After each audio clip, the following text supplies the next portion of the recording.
Lepo pozdravljeni na prvi letošnji Razliti tinti, seriji dogodkov in predavanj o stripu, s katerimi se nekako ogrevamo za jesensko edicijo festivala, ki bo že 9. leto znova potekala v oktobru 2022.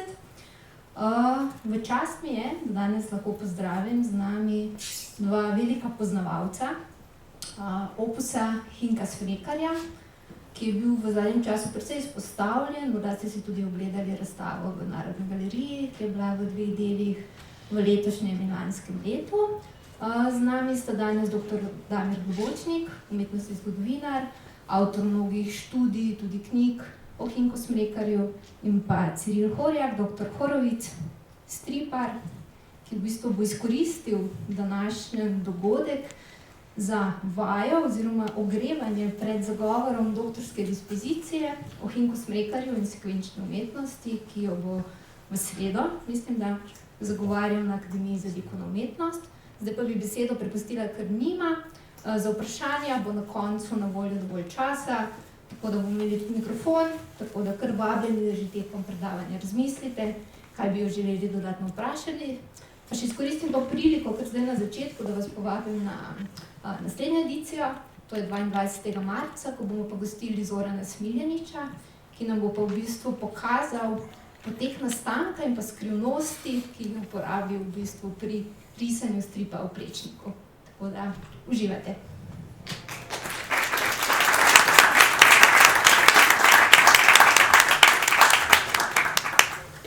Spoštovani, hvala seveda za povabilo.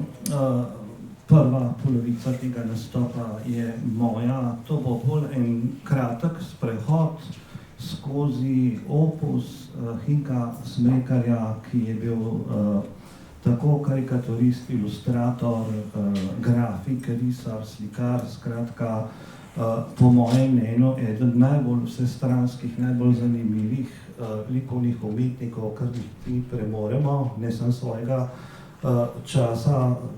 Tudi zelo zanimiva je njegova življenjska zgodba. Sam sem ga enkrat označil za zelo dinamično osebnost.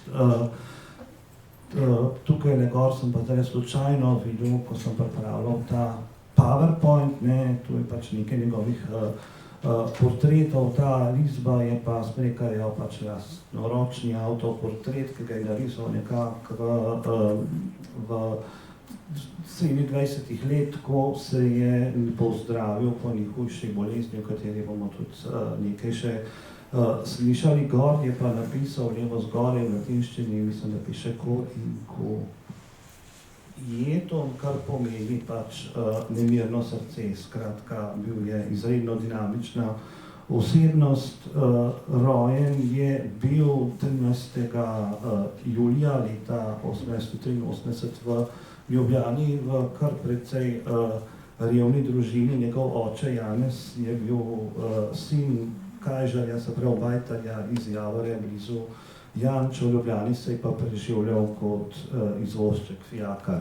Mati Marjana, rojena Kern, je bila gospodinja, pa pač po rodu hči podružničnega trgovnika in pa vaškega krojača iz Dola pri Polici, to je nekje pri Grosupljem. V Ljubljano sta se preselila pač, da bi si našla nekako malo bolj srečno življenjsko usodo. Rojen je bil današnji, recimo, Kolodvorski ulici, vendar pa se je Smrekarjeva družina kar precej selila, med drugim nekaj let so živeli tudi v Kranju kot podnajemniki.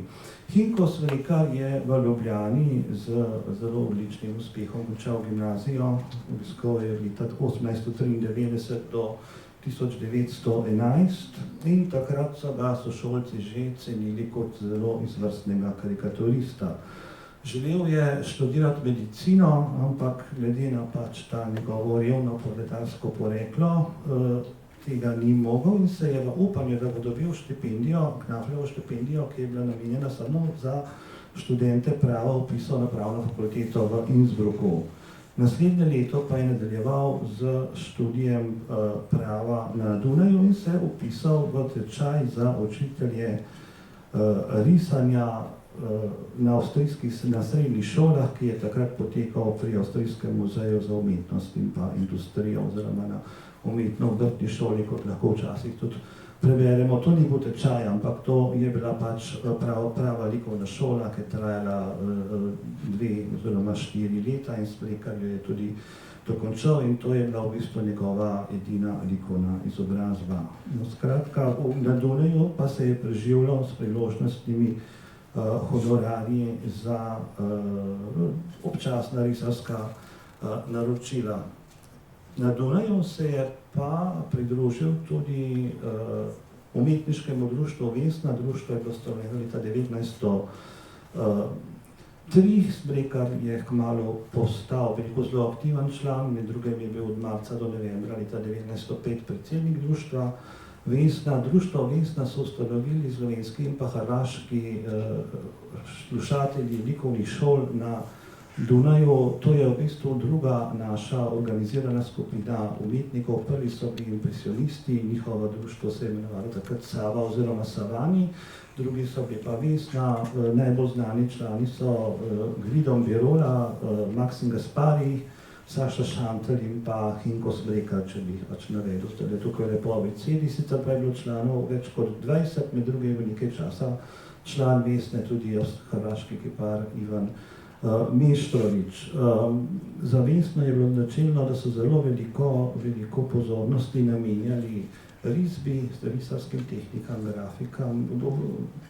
Pač ta tudi tečaj oziroma za učitelje risanja na tej šoli pri Avstrijskem muzeju je bil tudi namenjen pač predvsem, da bi se likovniki nekako izobrazili v risbi, ki bi jo predajali potem učencem na srednjih šolah.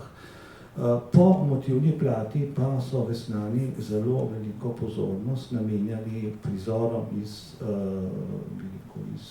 ljudskega narodnega življenja. Poznate vsi Maksima Gasparija, pač Maksim Gaspar je bil v tem izredno uspešen, Smrekar pa malce manj, pa tudi to bomo videli zakaj, no, ampak tudi Smrekar je risal take prizore ljudskega življenja. Tam je levo zgoraj vidite eno zanimivo vinjeto teh fantov, ne, pač, ki nekako se vandrajo po vasi, v resnici so pa to v bistvu umetniki, člani Vesne. Ta, ki je pač malo višja figura brez klobuka, je pa pesnik Cvetko Golar. To je bil pač predstavnik moderne, ki se je pač po motivni plati svoje poezije najbolj približal Vesnanom. Ta zadnji vzadej, ki hod pač s to piščalko, je pa Hinko Smrekar sam. Če pa pogledate to drugo spodnjo pač ilustracijo, prav ni tako prijetna, recimo, kot so bile risbe drugih Vesnanov, ker Smrekarja je vedno pač nekako zanašalo tudi v karikaturo in pa v grotesko. No, da bi bila stvar pač še malce bolj veliko zanimiva, zaostrena, ne, je bil pa tudi precej predrzen pa izzivalen pri svojih risbah. Leta 1913 je pač dobil naročilo, da mi narise predloge za razglednice po motivih ljudskih pesmi. 2 vidite tukaj pred nami, tih je bilo več, izdala jih je nemška založba Kleinmeier in pa Bamberg. In kaj se je zgodilo? Te razglednice so bile zaplenjene zaradi pornografskih elementov, ki jih je Hinko Smrekar pač vpletal v te risbe. In ga vidite na tej večji razglednici pač na desni strani spodaj, ne, ker je pač neka hišica z lojtro, ne, tam levo desno so pa ene take veliko dovolj nazorne in zgovorne kaplje, ne, kaj bi to lahko bilo, ne, si lahko pač predstavljal si pa tudi cenzor in pa policija takrat. Skratka, Smrekar ni bil, pač je provociral, ne, pri svojem risarskem delu, pač taki bo tudi njegov značaj in pa karakter. No, sicer je pa Hinko Smrekar prve svoje risbe objavil v humorističnem listu Jež leta 1902, skratka še preden je začel obiskovati kakršenkoli likovni pouk na Dunaju. Potem je pa nenavadno hitro napredoval in se izvežbal. Leta 1934 je objavljal risbe v mladinskem listu Zvonček, leta 5 in pa 6, pa skupaj tudi z Maksimom Gasparjem in pa z Milanom Birolom in pa s slikarjem Franom Tratnikom riše karikature za liberalni pač satirični list Osa. In tudi tukaj je Hinko Smrekar seveda bil najbolj skrajen, ekstremen, ne, pri različnih situacijah, v katerih je pač upodabljal razne slovenske takrat politike. Pa še nekaj je, kar je zelo pomembno, ne. Ta list je bil zelo ostro naperjen proti katoliškemu taboru, ki je dejansko obvladal večino tiska, založbe in vse to. Zato so se Maksim Gasparij, Vidom Berola in Fran Tratnik skrili, recimo so uporabljali razne simbole, recimo črke, ne, kratice, ne, tako da se ni videlo, recimo, kdo je avtor. Fran Tratnik se je tako podpisal, da tudi kaligrafi ne bi spet razbrati, ne, kdo je to bil. No, Hinko Smrekar se je pa dal na te svoje karikature v Osi dobesedno upodobiti, tamle desno zgoraj pri desni karikaturi vidite njegov portret v profilu, ki kadi pač cigari, tako, ne. Skratka, tukaj ni bilo nobenega dvoma, ne, da so karikature delo Hinko Smrekarja.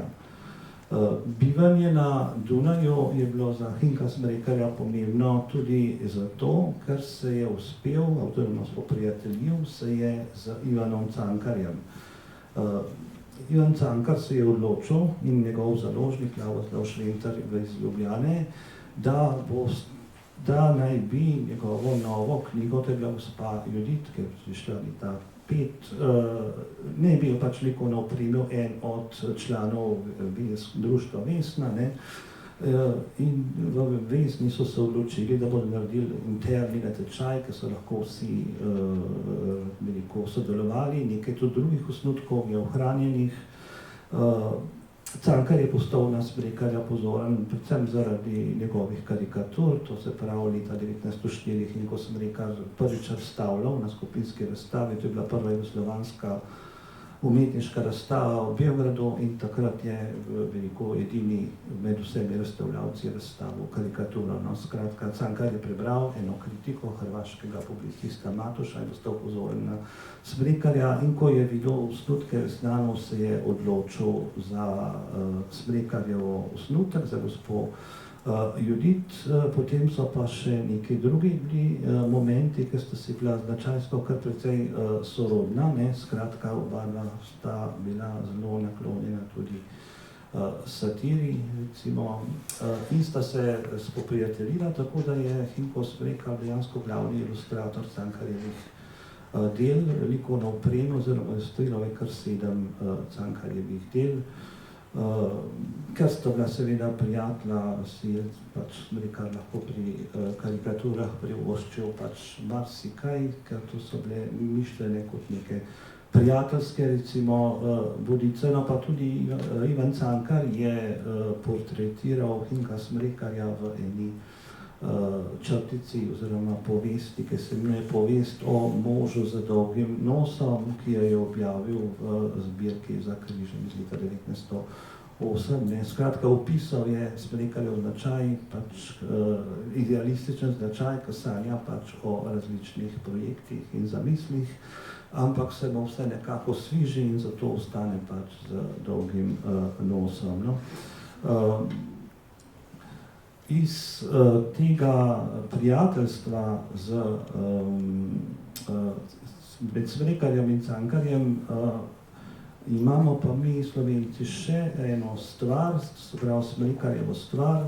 V bistvu prej je bila pri Slovencih razvita predvsem politična karikatura, so razni upodobitve različnih situacij, ne, v katerih so sicer tudi portretno prepoznavni protagonisti, nismo pa poznali portretne karikature na vrhunskem umetniškem nivoju. In Cankar in Smrekar sta leta 1908 začela razmišljati, da bi izdala en skupen zbornik, v katerem bi Cankar opisoval posamezne slovenske kulturnike.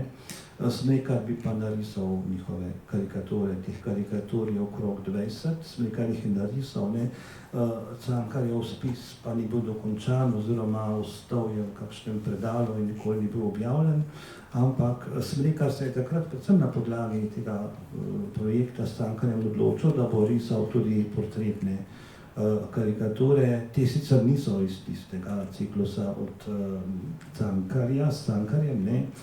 Jih je pa približno 20 in se jih da nekako celo identificirati, ker je večino jih je uspel predati v javne zbirke, ne. To so pač portretne karikature Antona Aškerca, Ivana Cankarja, Zofke Kredrove in drugih tedanjih slovenskih kulturnikov.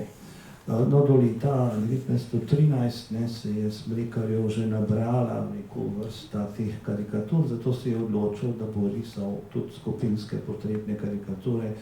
12 je narisal slovenske literate in pa še eno slovenskih likovnih uvdajajočih umetnikov, pa proti letu 13 jih je pa narisal še kostumirane oziroma v različnih preoblekah, ne. In ker so bili to ljudje, pač kar se je gibalo v teh krogih, to so bili njegovi prijatelji, si je recimo privoščil lahko marsikaj, ne, kar bi bilo še danes recimo kar malce preveč veliko čez rob. No, Smrekar je v bistvu na tej karikaturi ta oseba tukaj v meniški koti skrajno desno, takrat se je pač odločil, da se bo zresnil, da bo pač nehal s svojim boemskim življenjem, pijančevanje pač ne bo več in drugih zadev, ne.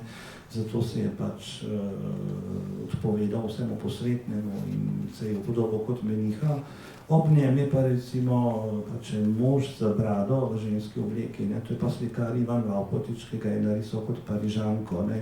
Namreč Ivan Vavkotič je nekaj časa bil v Parizu in tam študiral, ne. Potem pa vedno poudarjal, da so najboljši so pa samo francoski slikarji, ne. Skratka, za vsako od teh oseb se da ugotoviti recimo kontekst oziroma zakaj se je odločil, da ga je upodobil takole. Ta oseba, ki izgleda kot podvodni mož, to je bil takrat starosta slovenskih likovnih umetnikov, to je bil Ivan Franke, ki bo pa, poleg tega, da je bil slikar, je bil pa tudi ribiški strokovnjak, je pač bil neke ribogojnice, ne, in se je pač prav res ribiški strokovnjak, tudi v zgodovini ribištva, ne, najdete Ivana Franketa, ali ne vem kakšnih ribogojnicah uspel razmnoževati ribe in tako naprej.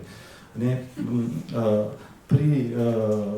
pri književnikih je tam v sredi na prestolu seveda Ivan Cankar, ne, tukaj je pa Richard Jakopič, ne, to je ta oseba čisto v sredi, ki v njem taki rdečkasti obleki, ki ima pa na kolenih kiparja levo je Lojze Dolindar, ki je takrat imel v Jakopičevem paviljonu tukaj v Latermanovem parku oziroma na robu Tivolija atelje. Tak je pa Jakopiča cupka za brado, je pa slikar Peter Žmitek, ne.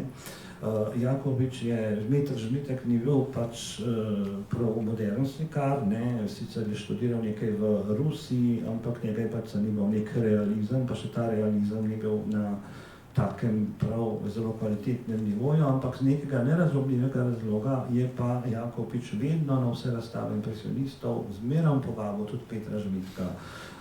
In potem so bili tudi drugi slikarji jezni na Jakopiča, to je šlo tako daleč, mi to ne vemo, ampak zdaj ne bomo v teh intrigah, ne, da sta se recimo Jakopič pa Strnin spet skregala in sta se zmerjala po časopisih recimo, ne, recimo, ker bi mislili, da so impresionisti enotna skupina, ne, 4 umetnikov, ki so razstavljali, ne, skupaj na Dunaju, pa nikoli niso bili vsi 4 skupaj, ne, včasih so bili 3 ali pa 2, ne, skratka, Jakopič je takrat veljal za boga očeta slovenske likovne umetnosti, on je bil nespodna avtoriteta, ker je imel Jakopičev paviljon, to je bilo takrat edino uradno razstavišče in Jakopič je odločal vsem, ne, ampak Hinko Smrekar je bil pa eden redkih, ki je pač upal recimo, ne, tudi Jakopiču kaj povedati, med drugim pa tudi zapisati recimo, no, skratka, da ne bom tukaj nekam zašel, nikam, ne, Hinko Smrekar je naša tema. Hinko Smrekar je šele leta 1913 dobil eno tako večje ilustratorsko naročilo, To je bila literarna praktika za prihodnje leto 1914, ki je uredil Oton Župančič, ne. Množico risb je narisal, ne poleg teh svetnikov za posamezne dneve, potem tudi neke ilustracije na Župančičeve pesmi in Izidor Cankar, si bil sicer bratranec od Ivana Cankarja, ampak on je bil takrat največja avtoriteta na področju umetnosti in literarne kritike, ker je bil urednik tudi revije Doma in sveta, je zapisal, da je pač ta literarna kritika dotedaj v bistvu najlepša slovenska knjiga. Hinko Smrekar je pa kot ilustrator enako vreden nekim starejšim, recimo predhodnikom od Petra Brueghela starejšega do Hieronima Boša. No, nekako v istem času je Smrekar izdelal tudi predloge za ta prvi slovenski oziroma slovanski tarok. Zanesljivo bil natisnjen že pred Prvo svetovno vojno, tam okrog 1011 je narisal, ne. Ta tarok je v bistvu v več serijah, ne, ena se je imenovala Slavija, druga Drava, če se ne motim, ne, ali Jadran, skratka, kupica risb je na teh tarokih, v bistvu je Smrekar upodobil prizore iz življenja slovanskih narodov, ki jih je pač skopiral oziroma jih je dobil v neki monografiji, enciklopediji, ki se imenovala avstrijska monografija o podobi in sligi, izhajala konec 19. stoletja, kar leta in leta, ne. Skratka, pa tudi, ker so bili slovanski narodi, so bili tudi Poljaki pa Čehi, ne, tako da je bil ta tarok med Prvo svetovno vojno spet prepovedan, ne. Hinko Smrekar je pa potem leta 1917 dobil naročilo za ilustracije Martina Krpana, ki jih je narisal zelo hitro, uspešno, ne, pač ta Martin Krpan je bil sicer izšel v eni zbirki za otroke, mladino, ampak ilustracije so bile mišljene tudi za odrasle, pa tudi precej namigov je na tedanjo pač situacijo v sredi Prve svetovne vojne. To je v bistvu njegova najbolj znano ilustratorsko delo, ne, pa morda tudi med njegov najbolj kvalitetnimi. Tukaj je treba poudariti, da Hinko Smrekar ni bil samo karikaturist, pa likovni satirik, ne, ampak je tudi spada med pionirje oziroma med začetnike moderne domače knjižne ilustracije. Po kvaliteti, pa tudi po neki časovni liniji, premici, ne, je na samem začetku, ne. Leta 1819 je Hinko Smrekar začel risati karikature za ta Kurentov album, to je satirični zbornik, in pa za satirični list Kurent, ne, se si skoraj ne moremo predstavljati. Takrat je Avstro-Ogrska nekako ukinila cenzuro, ne, in spet je bilo dovoljeno marsikaj, ne, celo, bi rekel, kritike na račun državnega sistema, ne. Skratka, v tem Kurentovem albumu je bil Hinko Smrekar dejansko najboljši, najbolj izstopal, njegove karikature so najbolj veliko zajele ali zadele duh časa, recimo, ne. To je narisba iz Kurenta, ne, ki se imenuje Vesovalci sedanjega časa, ne, pač Smrekar je moški fantje, vsi so bili na fronti, ne, ostali so pa otroci, starčki, invalidi in vaški tepčak, recimo, in to so bili pač lahko takrat vesovalci. Tam desno vzadej si je pa narisal še dva ruska vojna ujetnika, ki se pač posmehujeta tem vesovalcem, ne. Podpisal jo je pa Henrik Brehel, ne, skratka, to smo zelo pogosto iz Smrekar pač prilagajal svoj podpis, ime, veliko naravi risbe. Tudi tale risba je iz Kurenta, ki je recimo že en uvod v ta drugi del našega večera. Tukaj je Hinko Smrekar narisal v bistvu, kaj si različni likovni kritiki mislijo o njegovem delu slikarstvu, ne. Vedno se je imel za majčkeno manj vrednega od ostalih slikarjev, ki so risali portrete krajine, ne, pač, ker to je bila tudi neka hierarhija rangov, ne, pač, najbolj na vrhu so bili neki mitološki in zgodovinski prizori, potem portreti krajine, ne, karikature, ilustracije, risbe, to je pač čisto na dnu, no. Skratka, tukaj je pač je narisal neko, tudi sam si odločil, ne, da bo se pridružil temu gibanju in narisal eno sliko neke deklice z ovco, ne, in potem je prišel nek kritik, to je bil Franc Kobal, to je bil pač kritik Ljubljanskega zvona, mu je pač to sliko skritiziral, pač glede na to, ne, in malce popravil, potem je prišel mimo njegov sošolski par, to je na drugi risbi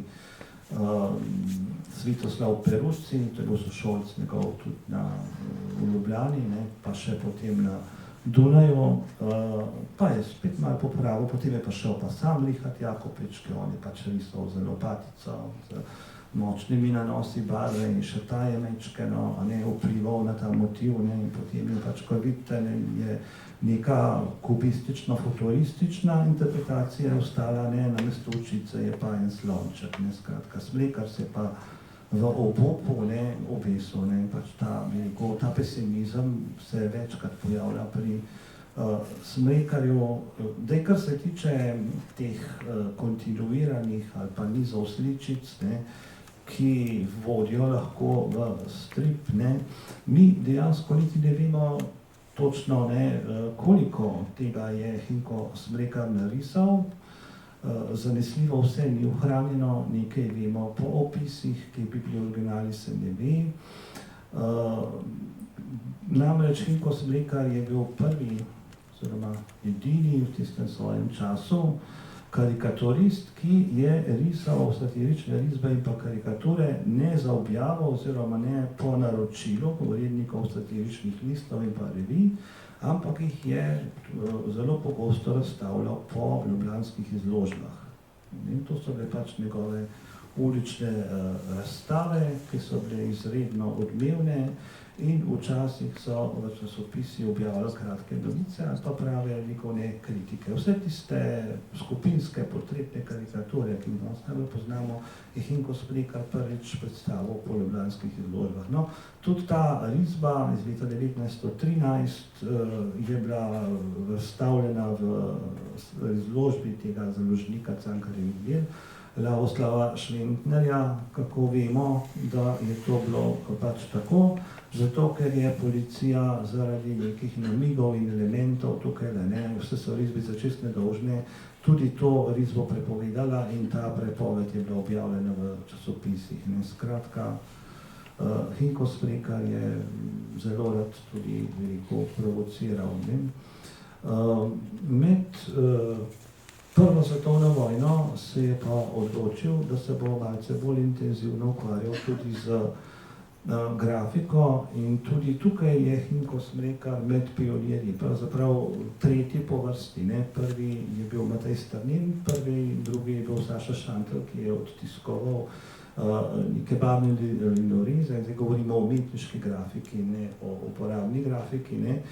Hinko Smrekar se je obrnil na oba dva, da sta mu pomagala, da sta mu odtisnila poskusne odtise, ker takrat, ko se je on s tem ukvarjal intenzivno z grafiko, je bil bodisi v kasarni v Ljudenburgu ali pa celo v kakšnem preiskovalnem zaporu med Prvo svetovno vojno. No, mislim, to je pač naslednji prizor, črnovojnik, ne. Leta 19 se je Hinko Smrekar odločil, da bo opisal svoje dogodivščine med Prvo svetovno vojno, v tem črnovojniku ga vsi poznamo. Lansko leto je šel ponatis, pravkar prejle mi je Žiga Valetič najbolj zaslužen, da je črnovojnik šel v ponatisu, povedal, da je razprodan, skratka, da je samo še nekaj par izvodov, ne. Tudi to je po moje en dokaz, ne, kako je Hinko Smrekar še vedno zanimiv tudi za nas, ne. Skratka, Hinko Smrekar je na podlagi pač tega, da se je med Prvo svetovno vojno intenzivno ukvarjal z grafiko, z raznimi grafičnimi tehnikami, lahko med leta 19 pač napisal in narisal te svoje medvojne dogodivščine in jih izdal v obliki pač tehnika in litografija, skratka, to bi danes morda lahko imenovali knjiga umetnika, recimo, ne, tako, ne, skratka, obstegaš tam 20 strani, noter je 50 risb, ilustracij, lahko vidite, da so nekatere nastale po konkretnih fotografijah, ne. Kaj pa opisuje, ne, skratka, Hinko Smrekar je bil na začetku leta 15 upoklican k vojakom, ne, in potem je po nekem usposabljanju dobil dopust do konca leta in je to tako veselo po Ljubljani praznoval, ne, v neki prijateljski družbi, da je prišla na ljubljansko policijo anonimna ovadba, ne, da se pač hvali, ne, kako se bo uspelo temu izmuzniti in tako naprej, ne, in popiva po Ljubljani. In potem ga je ta ovadba označila za rusofila, slovanofila ali srbofila, ne, skratka, Hinka Smrekarja so aretirali, zaprli nekaj časa v zapore, to so bili zapori, so na Ljubljanskem gradu, potem so ga postavili na preiskovalno taborišče na avstrijskem Štajerskem, potem je bil poprej v Judenburgu, pač v tej vojašnici, tam je srečal Ivana Cankarja, pa še nekaj drugih tovarišev in se trudil, kako bi se izognil fronti, ne, takrat se je pa že vedelo, ne, da se na fronti pač fantje množično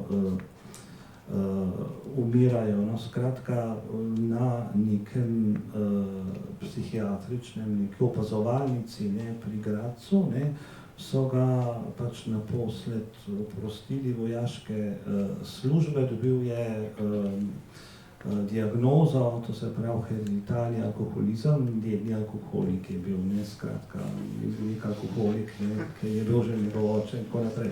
Ampak pač vrnil se je v Ljubljano pač leta 16 in opisuje v Črnovojniku v bistvu te svoje peripetije, ne. V resnici, ne, je bila pa stvar bolj tragična, ne, pač Hinko Smrekar je živel je od naročil, bil svobodni umetnik, teh je bilo med prvo svetovno vojno bolj malo, tako da je bil v velikih težavah.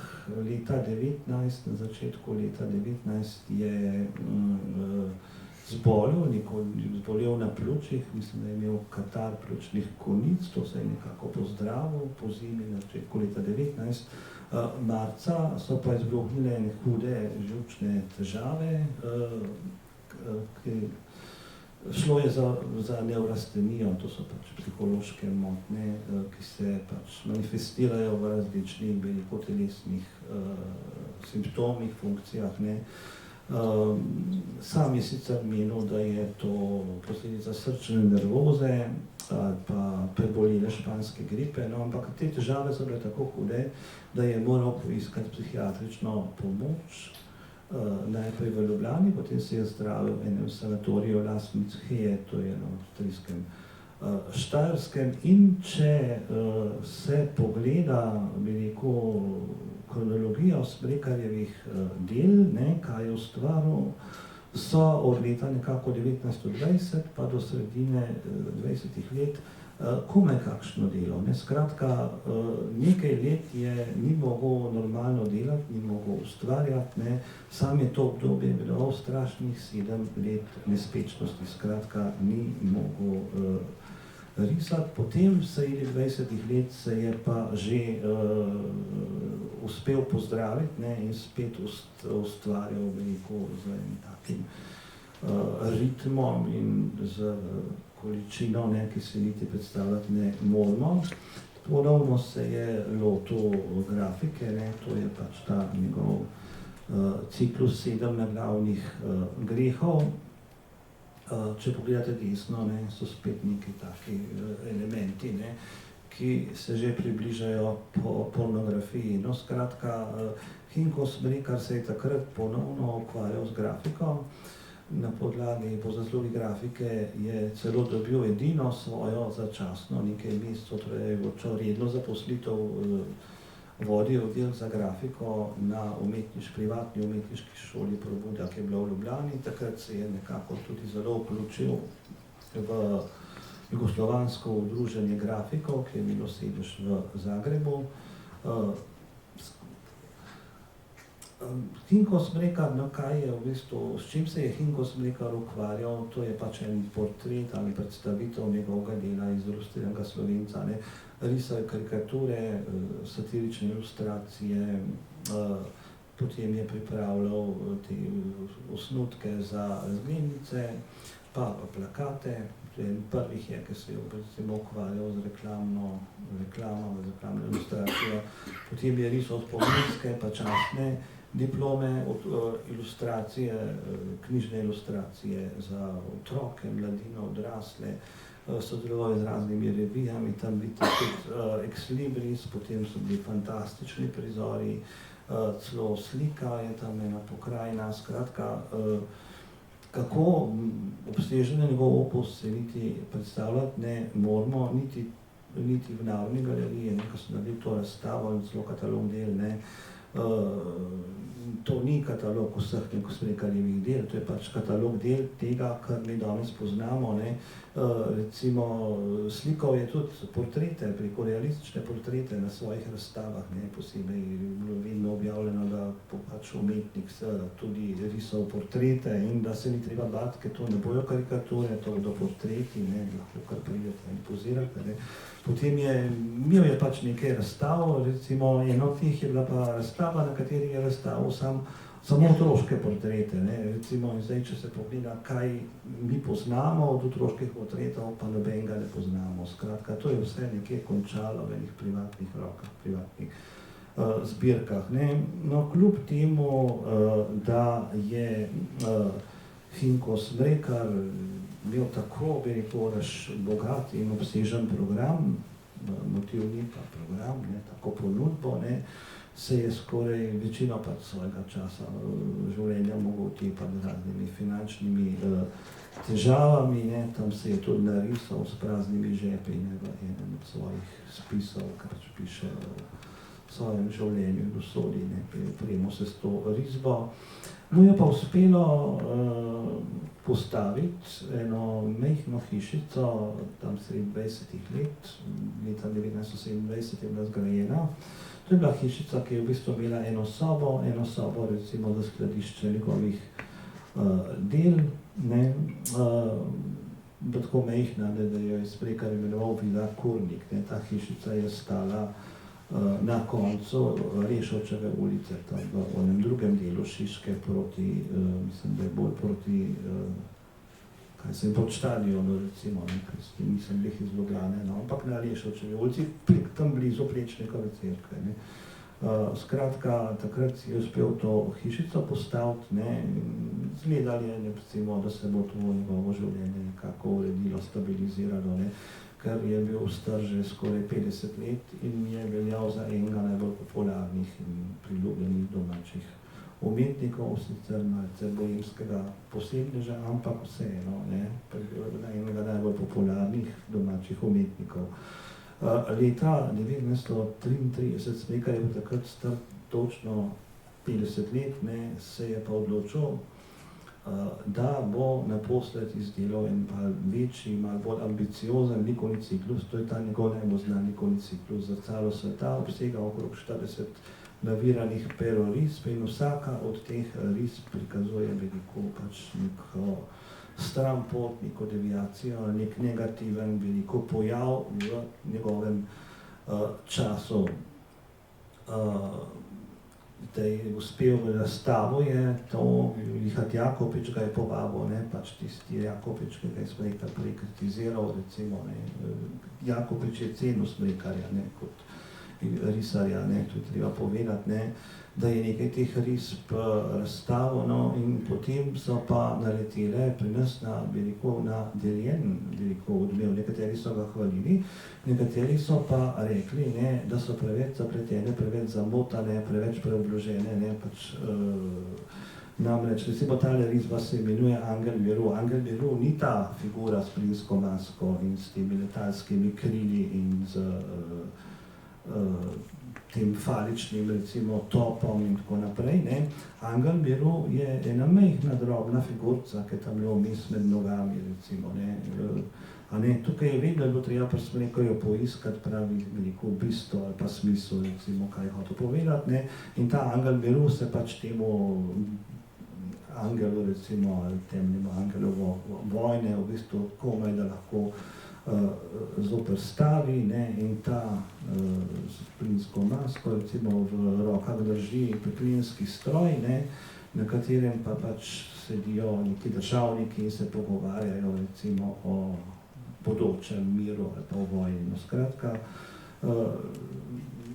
očital sem mu, da je majčkeno preveč zapleten, oziroma da je bistvo vedno nekako skrito in da ni jasno na prvi pogled, ne. Hinko Smrekar si je zelo prizadeval, da bi ta svoj ciklus predstavil tudi v tujini, dogovarjal se je s Prago, dogovarjal se je z Dunajem in tudi z Nemčijo, pisal je svojemu sošolcu Walterju Klenu, to je bil znani nemški grafik in profesor v šoli na Bauhaus v Weimarju, ne, in ta odgovor Walterja Klena je ohranjen in opiše pač ta sošolec, ne, znani nemški umetnik, da je izredno presenečen, da ni računal, recimo, da je toliko napredoval, recimo, ne, od takrat od teh dunajskih let in da vidi, da zdaj on to biča, te razne pojave, kot ta ferentinski menih Savonarola, recimo, ne, in da je njegova risba izredno moderna, hkrati pa spoštljiva, ne, pač do vseh teh starejših umetnikov, celo nekaj jih našteje, no. Skratka, to je taka veliko zelo zgoščena opredelitev Smrekarja, ki je bil, ne, recimo, sposoben, on je risal vse te motive, zakaj so te, recimo, zakaj na eni risbi toliko različnih prizorov, motivov, figur, vsaka malce drugačna. Namreč zato, ker je on imel to sposobnost, da je vse to lahko risal iz glave, ne. On ni rabil modela, on ni rabil nekoga, da bi pred njim poziral, ni rabil fotografije, ki bi to lahko kopiral in Smrekar je pač to lahko sestavljal, zbiral po taki veliko poti, recimo, domišljije, ne, ki je imel neizčrpno. Sam je pa, recimo, najbolj cenil fantastične prizore, ki izhajajo, recimo, iz ljudskega izročila, ne. To se tudi vidi, te risbe so izjemno natančno izdelane, so tudi večjega formata kot običajno, ki je Smrekar porabil, ne. S temi risbami, če bi imel več časa, to je sam napisal, ne, bi pač on rad sodeloval na razstavami, ne. To je tako spretno narisano, recimo, to je vsa risba je sestavljena samih drobnih črtic, ne, s katerimi se pač oblikuje globina, figure, prizori, ne, celo vtis svetlobe, recimo, nočnega prizora. No, pa smo zdaj že bolj proti koncu, ne, pa smo spet tam, ne, ko smo bili, ne, pri tej predrznosti Smrekarjevi, ne. Mnogi so mu pač očitali, ne, da so pač te nekateri njegovi prizori kar precej obsceni, ne, pa se mijo na pornografijo. Zelo zanimivo je ohranjeno pismo, ker vi ste strokovnjaki za strip, ne, ki ga je pisal karikaturist zagrebških Koprijev, s katerim je Hinko Smrekar tudi sodeloval. To je bil umetnik hrvaško-ruskega rodu, Sergej Mirolović Golunčenko, ki je tudi med prvimi jugoslovanskimi avtorji stripov, pač on piše Hinko Smrekarju, ne, da so ga lastniki satiričnega lista Koprive prosili, ne, naj bo ničkar manj oster pri svojih političnih karikaturah, ne, ker so se ustrašili kakšnih tožb, ne, in spet zaplemb, ne, to pomeni, da se je to že zgodilo, pa da naj se nekako potrudi, da te svoje ženske figure ne bo preveč razgalil, no, ampak spet je bilo Smrekar pač po svoje to naredil. No, Hinko Smrekar je pač risal karikature za številne veliko domače satirične liste tukaj le nekaj karikatur iz manj znanega satiričnega lista, posebna izdaja, ki je pač izhajal konec 30 let, takrat je bilo konec te diktature, 600-januarske diktature, ki jo je vedel kralj Aleksandar. Namreč v Jugoslaviji tam večino 30 let sploh ni bilo politične karikature, je bilo prepovedano. Ampak takrat se je pač spet pojavila in Hinko Smrekar je takoj začel risati karikature. Če bi imel čas, pa če bi jih mečkam pogledal, te sem jih slučajno izbral, ampak zdaj se večina je preroških, tam na eni se pač nek politik bori za svoj mandat, na drugi vidimo enega, ki ima masko na glavi, tam imamo neke ruske dogodke, recimo, in tako naprej, skratka, vedno je zadev nek bistvo ali poanto. Veliko se je ukvarjal, kot sem rekel, z ilustracijo za otroke, mladino in pa odrasle, ne samo Ivan Cankar, bili so tudi drugi, bi rekel, naši književniki, ki so Smrekarja zelo cenili, eden je bil pa Fran Milčinski, to so te ptički brez gnezda, ki so bolj znani kot druga knjiga Frana Milčinskega, ki je tudi ilustriral Hinko Smrekar, to je pa Suha roba. Potem so bili še drugi književniki, če se omenim samo na samostojne knjižne izdaje, eden je bil Strniša, recimo izdal satire, potem je Vlado Klemenčič, Marija Jezernikova, leta 1940 je Hinko Smrekar v samozaložbi izdal Andersonove pravljice z njegovimi ilustracijami. To je pa v bistvu zadnja knjiga, ki jo je Hinko Smrekar ilustriral, to so Zaplankarji Joža Vovk. Tam se je manj znana, ampak to je v bistvu knjiga je nastala po vzoru in podobno kot so Butalci od Frana Milčinskega. Hinko Smrekar se je ukvarjal tudi občasno z kiparstvom, to so pač neki kipi, ki jih je naredil leta 1941, jih je razstavil na manjši razstavi kar v njegovi hiši, ateljeju. Skratka, zadnja njegova razstava bi bila že med okupacijo v galeriji Obersnel, tukaj junija, bila izredno dobro obiskana. Hinko Smrekar, to je ena redkih stvari, Hinko Smrekar je risal karikature tudi med okupacijo, katerih je napadal veliko sodelavce italijanskega okupatorja, je pač zbadal okupatorje in tako naprej in jih je razstavljal oziroma razobešal jih je kar na vrata svoje hiše in tako naprej in na druge lokacije. Zato, da bi jih pa Italijani pa Nemci razumeli, jih je pa opremljal pač z prevodi. To je vse zginilo, tega ni originalov, vemo samo po prevedovanjih, je pa se ohranil ta plakat na njegovo razstavo, in tudi tukrat je pač je preveden razstava pač ta Ausstellung pa Exposizione, nemščino pa italijanščino, je pa po italijančo, po nemčo tudi svoj priimek, ta pač Pinoti, mislim, da pomeni bor v italijanščini, tamle pa spodaj piše Heinrich Fichter, Fichter je pa Smrekar, v bistvu Fichter je pa Smrekar. Skratka, potem smo pa, jaz smo na koncu pač tega Smrekarjevega življenja, ko bi rekel pač pri tragičnem koncu, 29. oktobra leta 1942 je italijanska patrulja v nekem obhodu, nočnem obhodu, aretirala Hinka Smrekarja prav na vogalo njegove Alešovčeve ulice, in našli so, da ima v žepu ilegalni radiovesnik Osvobodilne fronte. Smrekarja so aretirali, sosedje, ki so to zvedeli, so vdrli v Vilokurnik in odnesli vse, karkoli bi bilo lahko obremenilnega, tako da potem preiskava, ki je bila pri Smrekarjevi hiši, ni odkrila pravzaprav ničesar, kar bi ga lahko še dodatno obremenjevali, ampak kljub temu Hinka Smrekarja so 1. oktobra, 3 dni kasneje, ustrelili kot talca v gramozni jami na Ljubljanskem barju. Skratka, tako da so ostala njegova dela, jaz sem tudi, se še večkrat sebe zreklamiram, tukaj 5 sekund, ne.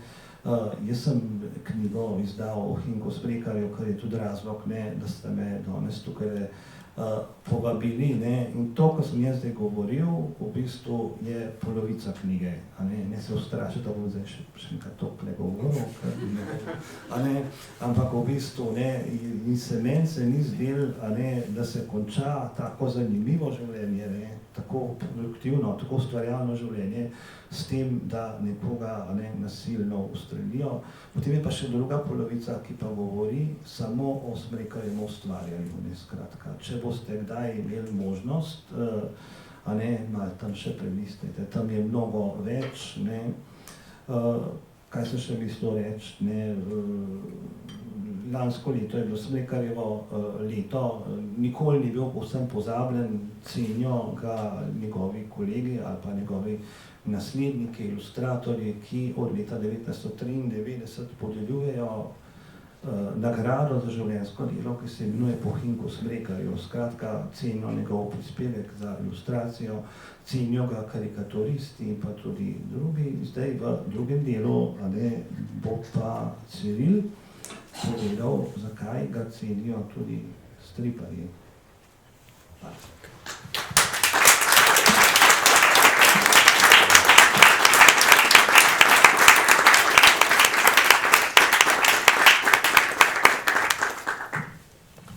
Mislim, da ne bomo to povedati, da te nismo povabili zgolj zaradi knjige. Jaz sem prav rekel, da želim, da si tukaj, ker mislim, da sva dobra kombinacija. Jaz, ko sem pred 7 let nazaj razmišljal o tem, da bi se začel bolj resno teoretsko ukvarjati s karikaturo pa stripom, mi je kolega Marko Košan, ki je kustos v mestni galeriji v Slovenj Gradcu, rekel, pri nas je en človek, ki se strokovno ukvarja s karikaturo, to je Damir Globočnik, moraš ga obiskati, jaz sem to res pol naredil, nikoli mi ni bilo žal. Damir ima 20 bibliografskih vnosov oziroma enot o Hinku Smrekarju in samo še nekdo je pisal več o Hinku Smrekarju, namreč Hinku Smrekar sam. Tako da Damir res izredni strokovnjak, tudi videli ste, da dobro obvlada področje, pa rato ste začutili, kje znajo biti težave z proučevanjem Hinka Smrekarja, ne. Ker recimo Damir ni dosti razlagal o Avstro-Ogrski, ni razlagal recimo o specifičnih zakonih, o dinamiki zakonodaje, prakse, policijske prakse, gospodarstva in tako naprej. Nič nismo omenili recimo krize konkursov, ki v resnici daje ton temu, čemu se ti rekel revščina recimo, ali pa nek občutek revščine. In potem, ko pridemo v kraljevino, je treba spoznati spet novo menjavo zakonodaje, prakse in tako naprej. In je treba pravzaprav požreti en cel del sveta, da se sploh lahko začneš ukvarjati s tem. Tako da moja dieta, ki ima nažalost še vedno velike luknje, je bila sestavljena nekaj časa pred samo izbranja knjig, vse tja do komunistov. In nemudoma, ker tam pri komunistih je en Fabjančič, ful rastura. Jaz sem se večkrat spomnil na Milanko, veš, ker se mi zdi, da bi dal kak pradedek. Moram preveriti, ampak Fabjančič je eden od prvih teh maloštevilnih komunistov, ki v 20-ih organizirajo tukaj, 20-30 so to leta. Če je Milan, je tudi. Ok, se mi zdelo, sem te imel na sumu. V glavnem, moje vprašanje zate kot risarko je to, zakaj misliš, da je pomembno preučevati dela Hinka Smrekarja? Zdaj, specifično to, kot opaziš, veš, mi lahko to kažemo in super zgleda, ne? Mislim, noben od vas ni se pritožil nad dolžino predavanja, ampak zakaj bi recimo bilo treba to še dodatno preučevati? Kaj zate kot risarko in jaz te imam zelo v čislih, ne, kot ena izmed tistih sploh mojstric svičnika, tudi anatomijo dobro obvladaš, zakaj preučevati Hinka Smrekarja? Ker ti davkoplačevalci boste plačali 10.600 evrov za moj doktorat. Ne, manj, 92% te vsote. Ok, čemu ta denar zapraviti za preučevanje Hinka Smrekarja? Daj mi ti dober razlog.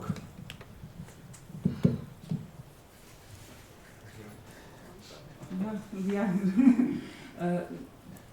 Moj osebni razlog je to, da ko gledam njegove stvari, se pomirim, da nisem sama. Meni je pač njegovo likovno vse, govorica, pikrost, stilizacija, znanje, veščina, dolgoživost neke vrste, plodnost, tako da bi vse tiste mogoče bodice, ki jih kot likovnica ali pa prepreke pri ustvarjanju doživljam, lahko odvržem, ker me spodbuja, da se je tudi on boril, da se je moral boriti, kljub vsem veščinam, ki jih je imel, da ni bilo njemu je bilo precej manj poslano kot meni, pa je šel naprej. Tako da jaz ga zelo tako v smislu nekega opolnomočenja dojemam, no.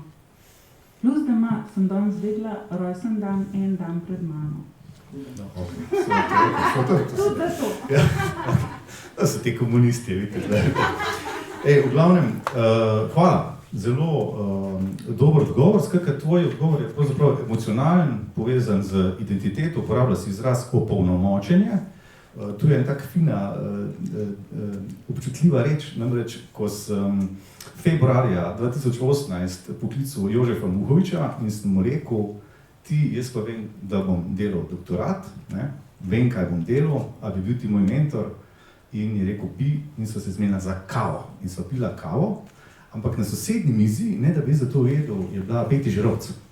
Takrat vodja točno tega interdisciplinarnega doktorskega študija, kamor sem se jaz namenjal. Ne? In jaz, ko Beti pokličem zjutraj ob 9. naslednji dan, je rekel, pa se točno vem, se tam zraven za sosednji mizi sta ful debatirali. Skratka, je rekel, veš, točno probleme z njim, on je kombinirana osebnost, je ta. Sem rekel, to moš pač in prvo svetovno, in drugo svetovno, vse moš to poznati. In plus tega pravi, ni mi najbolj všeč, ker se mi zdi, da je bil malo lepljiv, šovinističen in da ni bil najbolj v redu z ženskami.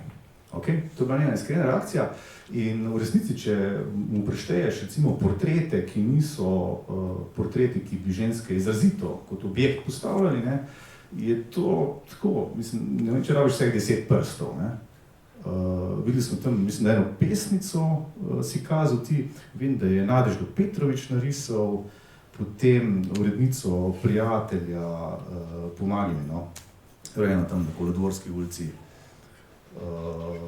Ta slovenska pisateljica, Prežih je pa prve reči objavljal tudi. Domači prijatelj, to smo rekli, tam prvi. Zofka Kveder, bravo, žena ima. Zofka Kveder je, pa seveda mama na recimo 5-6 portretih, ne. Tako da, mislim, da imaš recimo nekaj prepoznaš žensko z imenom in priimkom, pa da ni pač takšne posmeha, je v njegovi optiki izredno malo. V katalogu je 1832 risb. Se bi absolutno na nivoju statistične napake, ženski portreti, ne. Tako da presenečenje pa potem to, da imaš potem cel kup žensk, ne, mladi študenti tudi, ki pa so res iskreno globoko spoštovanje, pa predvsem, ko gremo gledati socialno mrežo Smrekarjevo, zelo dobro povezan. Ne.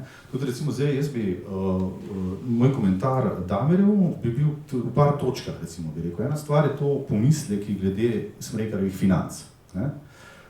Tle je zanimivo to, da je Alenka Simončič, kustosi na te razstave, šla pregledati v NUK dokumente in ona pravi, pač tega ni vnašala v besedilo, ampak ona pravi, to je treba zdaj še preveriti dodatno, da morda te finance v enem obdobju niso bile tako slabe, da je Vesel skrbel za njih in da mu v času, ki je bil Smrekar po teh taboriščih, skrbel za nek denar, da ta sredstva niso bila omejena in da računi oziroma dopisi iz zdravilišč, kjer se je Smrekar šel počivati, kaže na to, da so bila to zelo draga zdravilišča.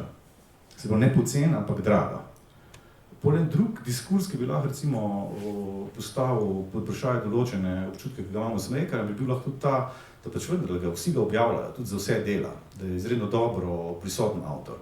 Skratka, težko bi ga opisali kot obrobnega in ima eno dobro pozicijo, tudi to mogoče tudi en diskurs, ki ga on oblikuje sam v sebi, ker neprestano grozi z tem, da morajo nujno kupiti njegove slike, piše ministrom in grozi za samomorom.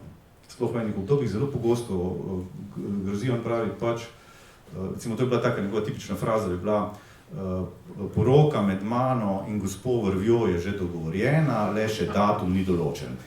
In pravi, slišal sem, ste odkupili tem in tem, meni pa niste, pa vendar imam 3 slike sem poslal, pa ste samo eno vzeli, dajte še vzeti nekaj tako naprej. On res poriva to nakupe.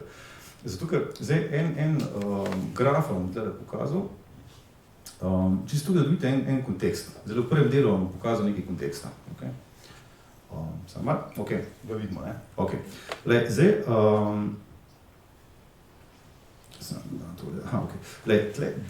levo je, a vidite publika tam? Šloh, mislim, lahko malo mečko vam bom obrnil, samo malo. Kar lahko jaz naredim je tole. To je malo boljše, ne? A zdaj pa tle mi javno, no?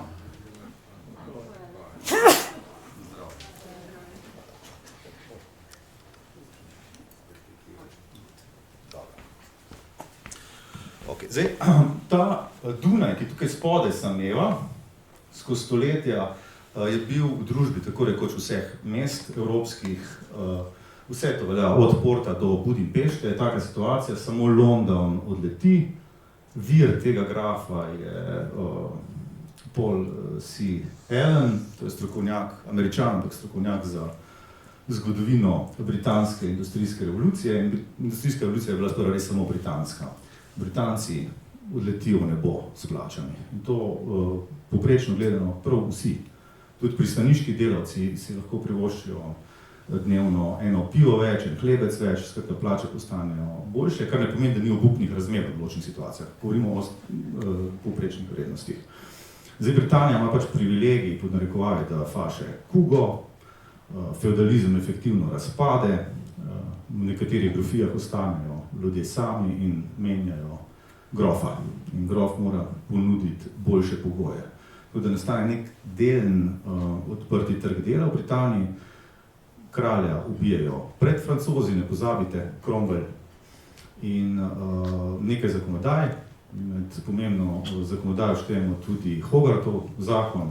William Hogarth, karikaturist, zahteva potem, ko dobil pozicijo na dvoru, da njegova dela avtorsko zaščitijo, nastane copyright, pa tudi neke vrste patentne prijave že obstajajo v Britaniji. Vse to je zakonodaja, pa politična praksa, ki je kontinentu tuja.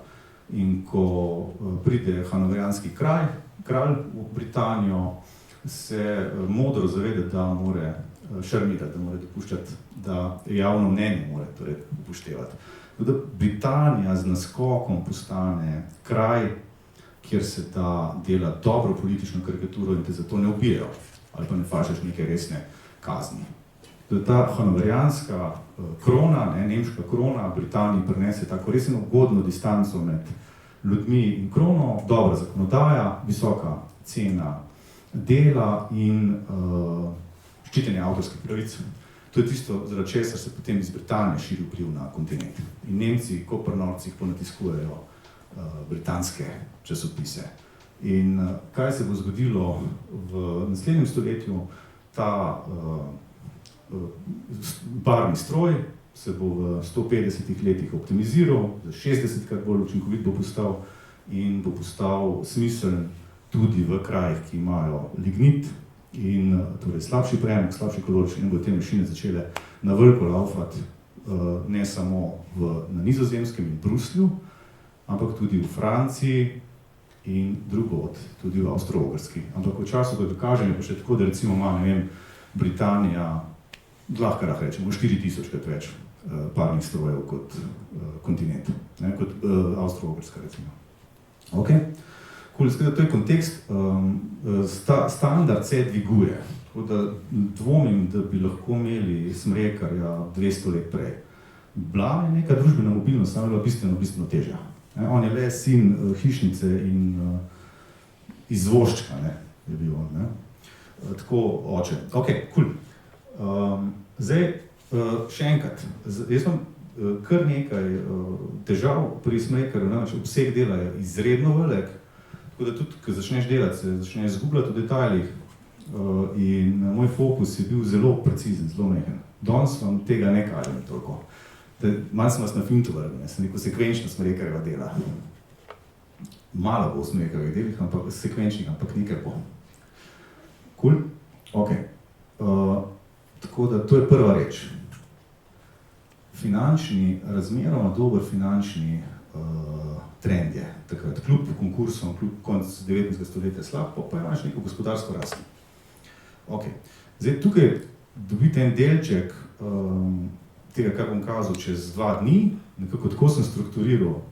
Šel sem pogledat na YouTube trendi 22 oblikovanju in so rekli, da je več rumene barve, ker je bila ful depresija, da je neko rumeno. Pa je ta rumena me preveč sekala in sem zmerman, tako da cela ta predstavitev neka taka postana rumena na koncu rata. Ok, zdaj pač, ok, mogoče čisto pokažemo kot javnosti, to je ta struktura ocenjevalcev.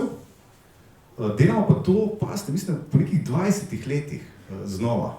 Bili so interdisciplinarni študiji na Akademiji za likovno umetnost in kar naredimo je to, da ta komisija bo dala v sredo poročilo, ki gre na filozofsko fakulteto, posebej pa na nivoju univerze to potrdi.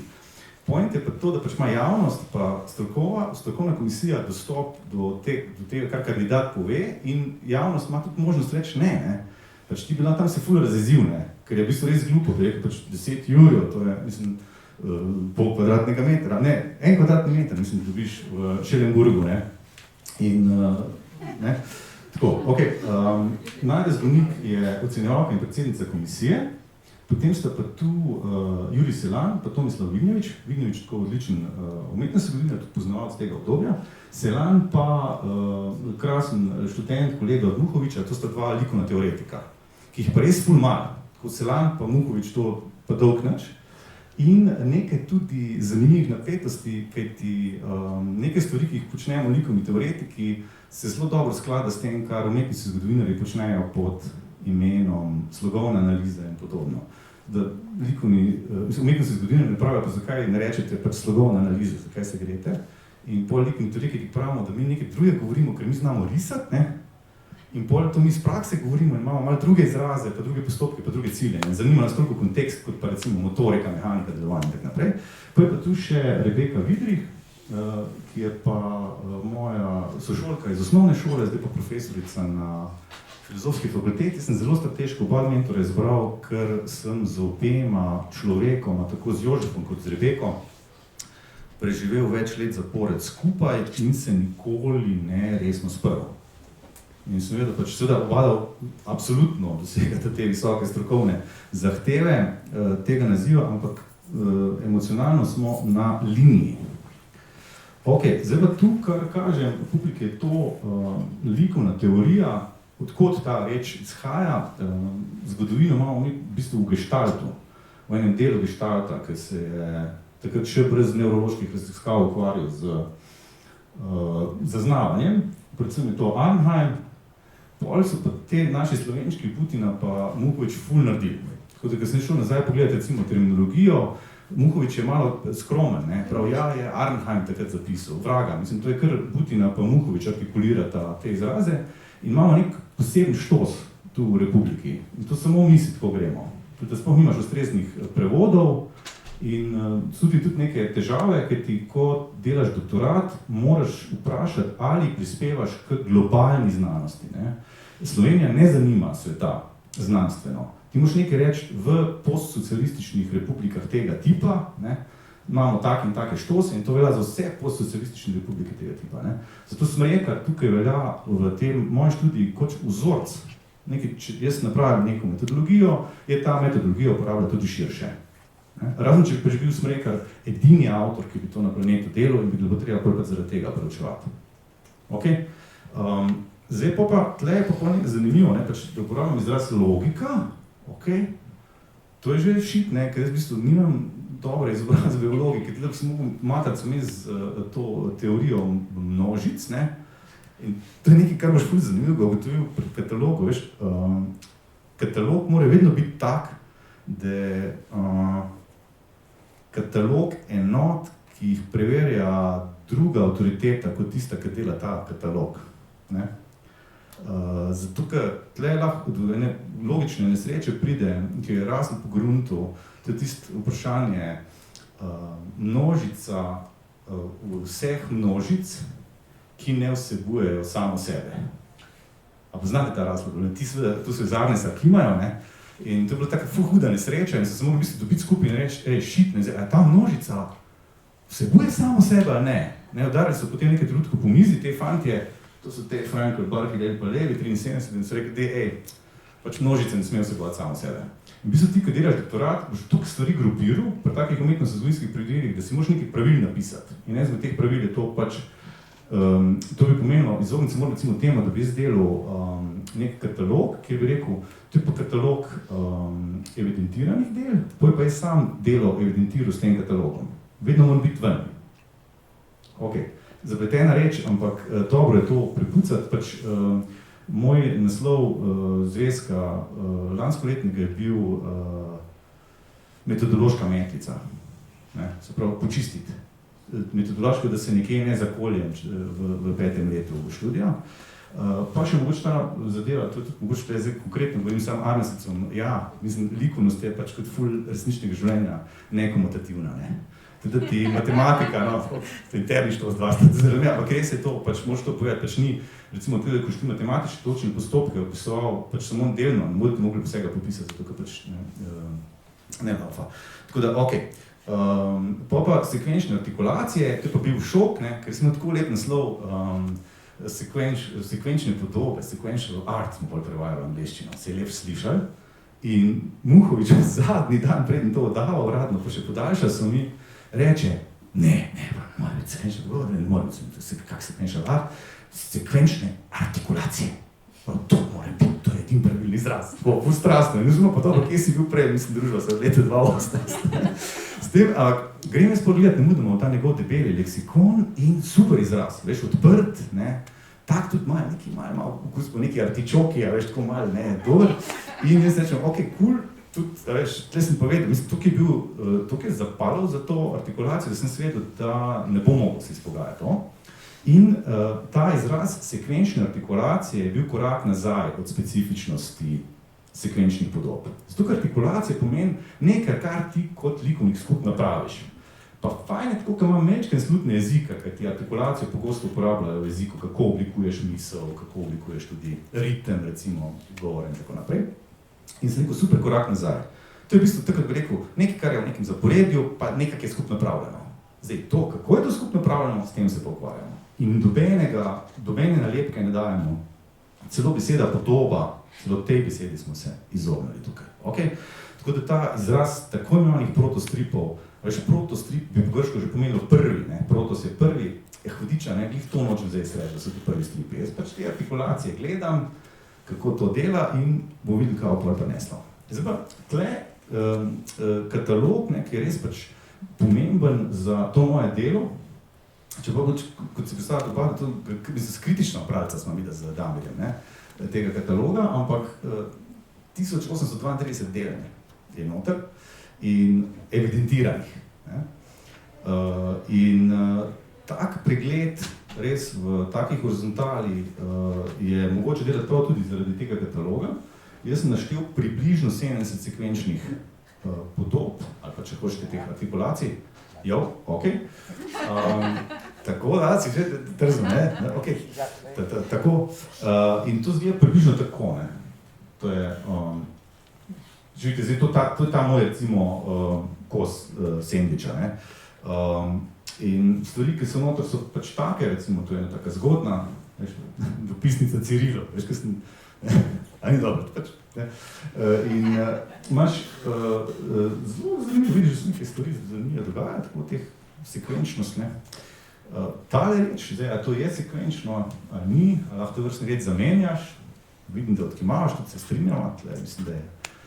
Ta pa gotovo je, ne? Sekvenčnost, že prav spet vrstni red lahko zamenjaš, ampak v bistvu ga imaš. Poetalje Cukrček, ne, odziv na umor, uboj Adamiča in Lundra, pa recimo tukaj tale Balkanski čarovnik. In letnice so zgodne, leva 1909, desna 1912. Ok. Zdaj pa menjam malo temo. Zdaj ste videli približno, kaj je ta moj špeh, teh 70 sekvenčnih podob. Zdaj gremo pa reagirati in reagiram na situacijo v Sloveniji ta hip. Okay? In imam Tanjo Komadino v hiši. Nekaj čisto nežno si se. Tanja, zdravo. S Tanjo sva nekaj let nazaj te ptičke brez gnezda nosila skenirati. Se spomniš? Smo nekaj. V glavnem, knjigo je naredil Valetič in število stripovskih naslovov v Sloveniji raste. Ajde reči, koliko jih je bilo zdaj v 20 letih. Ko rečemo stripi, je Žiga rekel stripi, ki so daljši od 40 strani. Skratka, od tebe rabim cifro, reče na glas, jaz se bom ponovil. Imamo 20 let, koliko smo v Republiki naredili stripov daljših od 40 strani. Naslove, se pravi, koliko število naslovov? 40. Ti praviš 40, da jih je bilo. Ok, v redu si, in order of magnitude, se pravi, red velikosti je pravi. Preden ti povem cifro, toliko ti bom, tako nekaj gre. Ta graf je sicer malo prefintiran, ker sem tisto, kar je v serijah izhajalo, povprečju letnico, kar je zločinno statistike, ampak pa sem pol na eno dal. Ok, ampak dobite pa dober občutek, da je stvar kar solidna. Ne? Tako da, žanrsko, Tanjo nagovarjam posebej zaradi tega, ker je likovna urednica v Mladinski knjigi.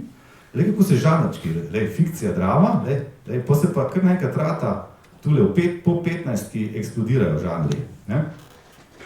Literarna predloga, blazno, vojna, zgodovina, migracije, življenjepis, razno drugo. Okay. Tole so pa število strani. Del je bilo vse skupaj, ti imaš, Žiga, kako si naredil? Mislim, da imaš ti 57 plus 6 si dal, ne? Ja, načeloma jih imam, mislim, da 63, ja, je vse skupaj. Točno, 63 jih je, vse, ja. Ne vem, Šnofijeva druščina ni noter, čeprav so že 4 knjige, zgodb, ne, mislim, ene stvari mogoče tudi niso zajete, ampak kakšne poezija obsežna tudi ni noter predstavljena, kakšna, ampak ja. Ok, cool, da ponovim, zato da jame tudi mikrofon, skratka 63 del ustreza opisu stripovski strip, ki je daljši od 40 strani in poudarjaš, da par stvari ni noter zajeto. Ne? Se pravi, tudi nemudoma si se tudi soočil z problemom definicije. Zdaj pa tole pa takole naredim, tako neko linearno regresijico smo naredili in vidite, da ta raste ta trend, skratka, število vseh strani stripa raste skozi leta in vse strani skupaj smo narisali v 20 letih, znotraj te kategorije, pazite, teh več kot 40 strani, 7273, to je 364 strani na leto. Jaz mislim, da mogo Smiljanič mora zdaj to še rešiti, da bo pač... Pazite, to je stiskana stran, ne? Se pravi, vsak dan v Republiki ena stran poprečno nastane natisnjena, perfik, redi tako zabrati. Tako. To je ljubko. Zdaj pa, kaj pa zdaj prihaja, zakaj jaz mislim, da je pomemben študij tega, da je to pač resen poklic, ga je treba resno študirati, zato ker poznati strukturo tega medija ali pa tega jezika pomeni rešiti tudi tale problem, ne? Da pač cene so ljubko nihale, tukaj kažem sicer za ameriški trg, ampak brez skrbi, Američani zelo mešajo štrene tudi na tem trgu, cene so padale v času korone, letek zdajle, tukaj imamo diagram rast, cene letijo v nebo, in že resni problemi, žena moja, ki ima to dijaško glasilo, čez pač, ja, je, koliko mojca, 60% odvig cene papirja? Jesen je bilo 40 na 40 Ok, skratka, že jesen je bilo 40, skratka, res raste cena, kar pomeni, da bomo imeli pač ta ljubek trend bo offsetu zdaj gotovo pač huda rast cen papirja, ki bo vplivala na to, da smo se že navadili tako ugodno, da so cene majčkeno bolj ugodne tiska. No, zdaj pa ta sekcijo grafov končujem pa z enim zelo zanimivim grafom. Mogoče sam še ta komentar, da pač čisto vse, kar vam zdaj kaže, ima svoje opombe, ne? Ne smete vzeti tisto čisto na face value, ampak nimam časa, da vam to razlagam. Zdaj, vendar treba tudi reči, da kar so tu naredili, to so 3 ljudje, med njimi Mariborčan, Matjaž Perc, pač en ful objavljan big data analist, ne. Pregledali so Wikipedijo. Baza je Wikipedija, je torej javna, lahko rečete tudi sporno, ker je pač odprta, ne. ampak vendarle ena korelacija mora biti med produkcijo pa med tem, kaj Wikipedija prepoznava. In to, kar vidite, je to, da tukaj so dali število podob na tej logaritmski skali po letnicah, ki jih Wikipedija v svojih odprtih bazah daje gor. In v enem članku, kjer so dve kategoriji so sledili, eno je entropičnost, drugo je pa kompleksnost. Vse več se nevrologi zanimajo specifično prav za karikaturo, to je zanimanje staro zdaj že nekaj desetletja, ampak zdaj vse več ta big data, artificial intelligence, generativne mreže, to je pač vroča tema, je postala tudi likovnost in tudi dobimo neke rezultate, ampak to mu kaže pa čisto bazično zadevo, pač Smrekar živi v času, če lahko kaj sklepamo potem, če si upamo kaj, neko inferenco narediti iz tega grafa, je pač nora produkcija. Ne? In oni pravijo, takole, večino, to je večkrat predelan tekst iz njihovega članka, večino umetniških del so likovnice in likovniki ustvarili v začetku 20. stoletja, natančneje, več kot 50% so jih naredili po letu 1912. Da Smrekar živi v totalno norem času produkcije. Tudi postavljati recimo provokativno vprašanje bi bilo tako zlobno, recimo, zakaj ni bil še boljši, ne? Ali pa, kaj je za Šantlom, ne? Zakaj Šantl ni boljši, zakaj se Gasparju mečki kvaliteta pade, nekdo bi lahko rekel, to ni nič, ne? Ta Smrekar, to je bilo povprečno. Zdaj, to sem rekel, sarkastično, zdaj pač potencialni vplivi, ne? Kaj govorimo o tej potopljenosti v visoko vizualno kulturo? To so Messerschmittovi ekipi, 47 takih ekipov naredi. Pri Messerschmittu nedvomno ena huda duševna bolezen, prepričan, da ga obsedajo demoni in bolj izredno precizno kipari serijo neke vrste ritualov, s katerimi poskuša tega demona izgnati. Precizno, alabaster, različne ritine, vajo slogu. Kažem seveda za ker seveda te stvari so se objavljale. Munch, tale reč, če se ne motim, to je konc 19. stoletja, ki je bil, sem rekel, še smrkavc, ne? Tako da levo pokažem zaradi tega, ker 1906 so bila pa serija glav, manjša serija, sicer glav od Messerschmitta razstavljena na Dunaju, da se da vse videti in bilo objavljeno. Tole, ne, to rečete, ok, kaj je to ena mehna lušna zadeva, ravno v času, ko se Smrekar rodi, se odpre Naturhistorischem muzeum na Dunaju in se v letih do Smrekarjevega prihoda, 1901, že dobra napolni. Ampak sama stavba je tudi zanimiva, ker tukaj gledamo je fris, kjer opice kažejo temu putu, temu otročiču zrcalo, češ poglej se, si nam jako podoben, Darwin drži. Avstro-Ogrska je resno imala evolucijo in je Naturhistorischem muzeum nosil vse znake evolucije. Imperij je bil katoliški, dvomno, ampak je moral do svojih resursov pa do znanosti imeti resni odnos, kar je pomenilo, da Darwina upoštevamo. Čeprav je pač to neka protestantska Anglija, ampak so ga zelo resno. Ampak bil si potopljen biti v to vizualno kulturo, je seveda tu imaš, ko ima na koncu opice v temle črnovojniku, ne, ima risane opice. Gre za nek tip opice, kakršna se takrat riše. Ni ta opica Smrekarjeva, ni popolnoma, ima sicer neko varianco statistično gledano, ampak ni pa čist outlier, ne leti čist drugačne. To je seveda Heinrich Kley, z genialnimi patenti, ki tudi pride na druge avtorje. Spet ni preletel iz vesolja, ampak on je pač največji mojster teh antropomorfnih živali. In tukaj recimo vidite Heinricha Kleja, ki je tudi politično mečken, zdaj naredeno odlično satiro, se pravi, opica si da krono na rit, pa se je ostale. In Klej je tako, eno dobro generacijo pred Smrekarjem. Dumje, seveda tudi krepko nekaj generacij pred Smrekarjem, tudi dobro potem že objavljam. Spet več, ko bomo gledali, recimo ta zrcalo sveta, seveda stopa Smrekar tudi na ramena teh velikanov. Füzeli, Böcklin, to se je generacija. Klinger, s temi finimi grafikami. Samo pomislite to, recimo, spet Klinger, ne? Vidite tegale pterodaktila. Ok, kje ga najdete, greste v Kunsthistorischem muzeum, tam, kjer so dinozauri, tle zadje, ne? Vidite to, neko harpijo, ki objema tega pevdatička. Skratka, imate uradno umetnost na Dunaju, ker takole hudomušno naredijo v Štuku gor, pač neka malo taka podsoprnica, ena ima levo nekega pač letečega plazivca, desno pa enega pač morskega plazivca neko. Pač, ne, tako, potem seveda tale Kubin, Alfred Kubin, ki verjetno ravno zato, ker ni bil šolan, vse ne do te mere, ne, zelo neverjetne risbe. No to, recimo, ko vidite Kubina, sem rekel, je manj, je Kubinova statistično rečeno varianca večja, ne? Bolj odleti od nekega povprečja, kakor sem rekel. Ne?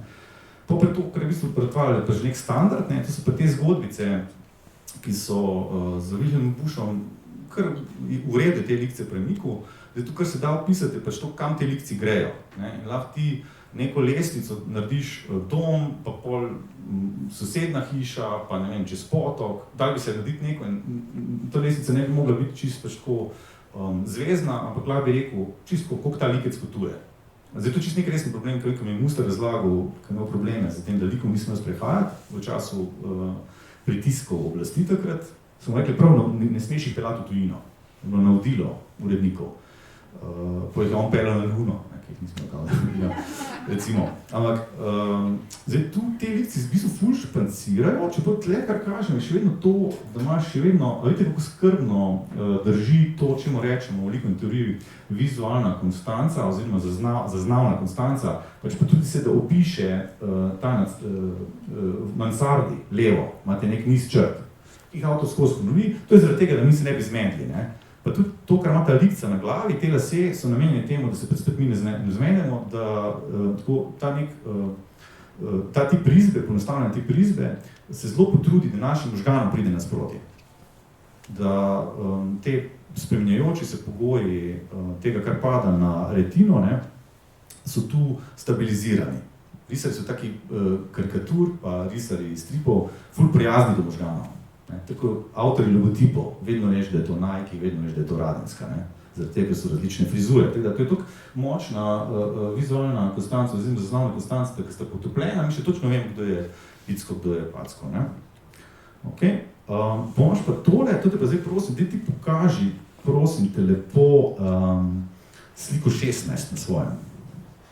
Samo nazaj pet, na sliko 16. Okay.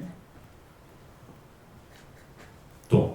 Ne, tako, stoj peče nazaj, mislim, da si prej že na tiske tale z upano. Še mečkaj? Ne, še. Ne, 16, iščeva 16, iščeva tam tiste kritike v 4 podobah. To je bilo to. Ok, to, tako, ok. Zdaj, to je tale reč, mislim, to, kar ti kažeš tukaj, to je moglo biti, kdaj je to? Imaš ti letnico to, 19 se mi zdela, ok, se to je 19, ne? Veš, to tukaj je Rudolf Vilke, ki ima, žal je ful mlad umrl. To je nek lik Rudolf Vilke, krasen risar, ful nadarjen, ampak taka mečke bolj ostra linija pri Nikolaju Pirnotu, jo boste pri nas stečali v bolj ekstremni obliki, ampak naredil je v opusu tudi en tak odstotek teh sekvenc. Velik opus, krasen opus, še to progresivno je bil ta Vilke, da je prepričal sodelavce, da so odkupili Simplicissimus in da je bil del ekipe, ki so bili prav lastniki te satirične revije. Se predstavljate, koliko ljubko je to bilo. Zdaj, tu, kar kažem, je to neka forma. Pač neka forma je to, kjer pač dva umetnika in zdaj se nekaj tu kritizirata in zgodbica. Spet zelo močno poudarjena vizualna konstanca že na nivoju dolgočasnosti. Se pravi, skozi to enaka soba, vse je to, pač v 4 slikah je vsakemu to jasno. Zdaj, pri Smrekarju je to, zato poskrbi desno ta napeto platno za žebljički, ta enaka pozicija. Tle mogoče samo še to omenim, veš, da je možno, da tale lik, ne, da ni Peruci, ker jaz sem spravo mislil Peruci, ampak Narodna galerija ga navaja kot, in letnica bi dala sluti, da se ne motijo, no, kot tale Zorman, to je tale direktor Narodne galerije, ravno v tistem letu ustanovljene, ki je pa Smrekarja res matro, namreč očitno mu je točno to lascivne učinke. Pa zakaj tam pri Kugi, tam neke noge ženske pa tako naprej. In mogoče tle, če vidite te oči spodaj močne, bi res znal tisti desni biti gor Zorman, je pa struktura obraza pa res podobna Peruciju, pa ta dolgi nos. Tako tako da je povsem možno, da gre tukaj za Zormana. Ne? Ok, cool. Gremo naprej. Čutim zdaj publiko, da ste mečkani zmatrani. Ok. Vacik, ne. Zdaj, stvari naenkrat ne izgleda več počudne. Ne? Naenkrat Gaspari je pač ena različica tega. Ne? Tako da tudi... Ne? A veš? To je Švajger, ne? Hanus Švajger, tako. Pomaž pa Simplicissimus, totalno ambiciozna likovna revija. Pomaž pa še ta Orchideengarten, obe sta nemški reviji, če jaz kaj vem, ne? Simplicissimus München, Jugend, ki je dal Jugendstilu, ime tukaj na levi je Klejev. Ampak spet, recimo, te štihe, Smrekarje, Ptički, Gnezda, ali pa na levi strani Gaspari, tudi Smrekar. Tisto prvo podobo, daj prosim te pokaži, prvo ali pa drugo podobo, kjer imaš ti eno znamenje si kazal in ene preste so bile tako ena ženska. Ok, super, no. Ok, a vidite, v bistvu na nekaj stvari, pač potopljenci noter to vizualno kulturo. Teda vprašanje je bilo mogoče postavljati drugače, ne. Ti si zdaj likovno nadarjen, ne, imaš nek pač genetske predispozicije za to in priješ nazaj iz Dunaja debil. In nič ne rišeš. Boš kaj risal? Ne. Ali bi kaj ti? Ne. En piramide. Ne. Mislim, to, kar se zgodi, je, da je v bistvu ta odhod iz mejnega mesta v Dunaj jim res sname glavo. To je ena bila delovna hipoteza. Da se v bistvu totalno šokiran, priješ to pač v New York. A veš, na novo zgrajene stavbe. Naturhistorični se nam zdita zdaj stari stavbe, takrat je bilo pa to top shit, mislim, nek Darwin tam, to res je totalno in vizualna kultura, likovna kultura izredno na visokem nivoju, ne. Dervare Jakob, ne, ki ga tudi ti večkrat navajaš, spet ena izmed, spet pogledajte, kako različni tipi, bolj ploskovite, bolj 3D, pametne redukcije, muskete in tako naprej. In sekvenčne forme jih je kar precej, tipično, kakor zdaj slutim, pač zasedajo tam manjši del, 5%.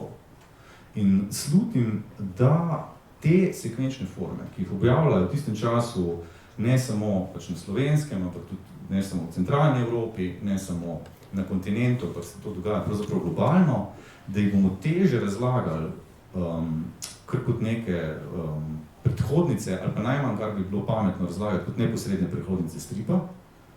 Pač v bistvu, če se si svoje prakse vprašam, kdaj jaz grem v sekvenco na naslovnici večera, v bistvu, kadar v karikaturi potrebujem več korakov, kadar gre za neko strukturo, ene časovne relacije, ali pa kadar gre za nek proces. In bi bolj natančno bilo tem sekvenčnim artikulacijam reči sekvenčne karikature, ne pa nujno stripi. Tole je pa učitelj, Kenner, na tej obrtni šoli, ki oba pač poudarjava z Damenom, da ta šola nikakor ni bila od muh, ne, da ko slišiš pač nek obrtni tam muzej, pa neka šola, nek tečaj potekal. V bistvu je bilo večletno strukturirano izobraževanje, to je bil Topper Fox, Kenner. Tole so pa kolegi, Vavputič, recimo na vrhu risarske kondicije. Recimo, to je en zelo dober na levi strani Podrekar, tudi v vrhu kondicije. Tratnik, edini od kolegov Smrekarjev, ki je tudi objavljen bil v Simplicissimusu, pa na levi Gvidon Birol in podobno. Skratka, tudi kolegi so dosegajo izredno visok standard, ne. Tako da, tle zdaj, če si predstavljate, da si pač ti potopljen noter v to vizualno kulturo, jasno tudi, da imaš dobre možnosti. Tako da mi smo potopljeni v eno precej drugačno vizualno kulturo, kot je bila takratna, in tudi vtisi so drugačni. Tu vas spomnim na en zanimiv zakon, samo trenutek, kaj dela to. Ok, ki se imenuje Weberov zakon. Se spomnite mogoče od tega? Milanka, ti veš mogoče. To je Mukovič imel. To je v bistvu zakon, ki mu neurologi potrjujejo, ne, da v bistvu logaritemsko pada učinek. Ne. Ti imaš na roko ta šmehen kamenček in ga občutiš. daš 2, čutiš razliko, ker teh kamenčkov 80 ne čutiš več 82 ali pa 83. In ta Weberov zakon je tako kar splošno, tudi pri vtisih velja podobno. Pač, ko vidiš prvič v življenju animirani film, to je izredno močen vtis, se nekaj zgodi. Ko vidiš 105. mora biti ta 105. film res izjemno, spet neko strukturno spremembo narediti, da doživiš, ne. In ne pozabimo, da se, ko sem zdaj kazal pač to visoko vizualno kulturo, sem rekel, da zgodi še nekaj drugega, s tem pa pol zaključujem. Te Smrekar in Frendi namreč vidijo prve filme, pa srečajo se z fotografijo, ki je pa že takrat seveda bolj utečena, ne. Ampak glede filmov je pa nedvomno to, da evo, tle ga zdaj videl, če vam lahko tole pokažem.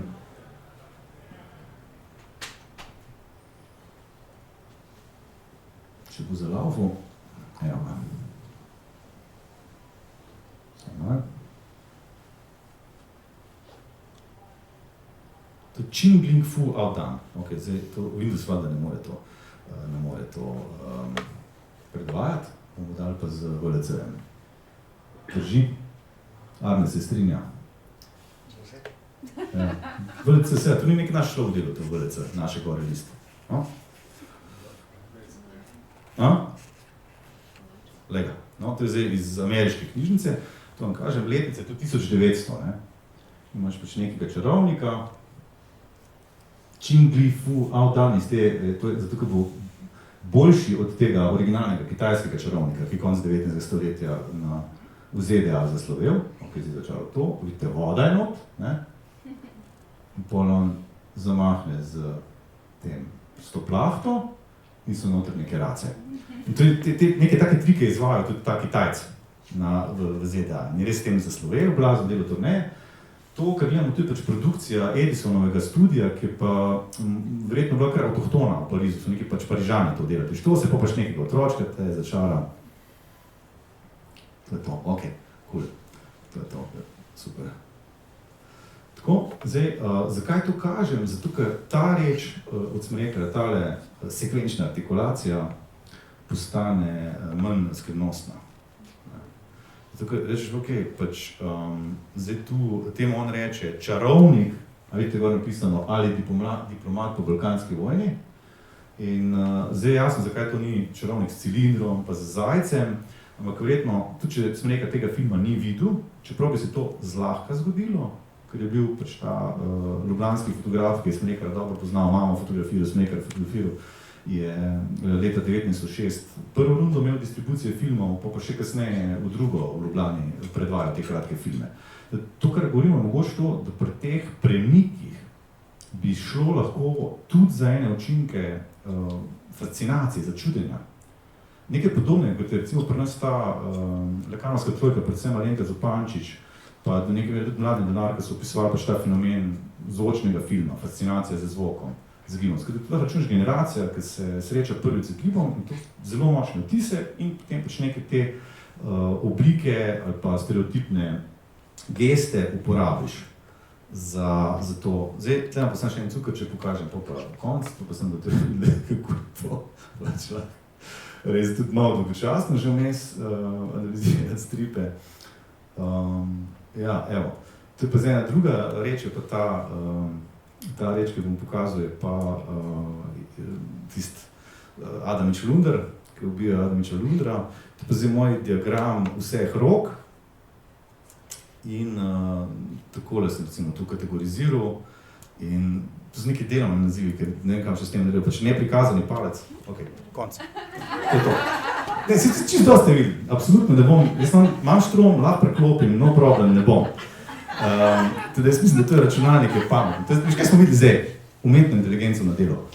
In seveda, 53 sem jaz naštel teh tipov rok in zdaj se ukvarjam s tem z redukcijami. Vam lahko sem zaupam to, da kar mislim, da bo na koncu rezultat tega doktorata je to, da se bom nedvomno strinjal z tistimi zgodovinarji stripa, ki trdijo, da je pot do stripa zapletena, da je heterogena, da na različnih delih se pač različni elementi sestavljajo drugače in da to ni ena jasna pot, da je strip mogoče definirati v tem trenutku in da če projiciramo ta izraz nazaj, smo skoraj usodno zavezani napakam. Izraza strip, kot jaz vem, ne uporabljajo nišče. Prvi ga uporabi Karel Dobida leta 57, reče, uporabi za strip. Ampak leta 57 je Muster začel 52 leta pri nas redno objavljati stripe, se pravi, tečena. Teda ne bomo Smrekarja umeščali nujno med, kar recimo strokovno, jaz ne bom rekel, da je človek predhodnik stripa. Ker je to, pač ne morem ga utemeljiti, nek konstrukt, ki ga jaz ne morem utemeljiti, lahko pa javno, pa absolutno lahko damo to titulo. Jaz mislim, da je zanimivo to, da je on del ene širše estetike, ki pa potrebuje par stikal in ta stikala se prižgejo čez lužo v ZDA in še to razmeroma pozno. Bolj 30., 20., kot pa začetek 20. stoletja in da prevlada kulturna, politična, vojaška v prvi, pa potem po prvi med obema vojnama, takrat politika začne redno, beograjska politika objavljati Disneyjeve stripe, predvsem pa potem dogodki po drugi svetovni vojni, ki gospodarsko in zelo močno kulturno pomeni prevlado ZDA, pomeni to, da v bistvu vsi mi svetovno, globalno reagiramo na to ameriško strukturo, ki pa ni samo na krilih ameriške premoči prihajala, ampak tudi zelo dobro strukturira. Ta ameriški strip ima pa res pač niz lastnosti in izraz, o katerem bomo tukaj govorili, o tem mojem doktoratu bo verjetno izraz, ki popravlja belgijski teoretiki, pač pravi sistem stripa. V bistvu en zelo kompleksen, cel kup stvari rabiš in definicija je problematična, veliko se zob se že polovno na tej definiciji, zaenkrat moramo pa da zaključiti, ker je kompjuter že ustavil. Ok, tako da hvala ti, tudi hvala Damir, ki se lahko zanesem na te, zato ker brez Damirja bi bilo bistveno težje, ker je on človek, kadar sem v stiski, ki ga pa kaj pokličem, vprašam. Tle zaključimo, če se še kakšno vprašanje, niti pod razno, jaz ne bom odgovarjal na njih. To je to.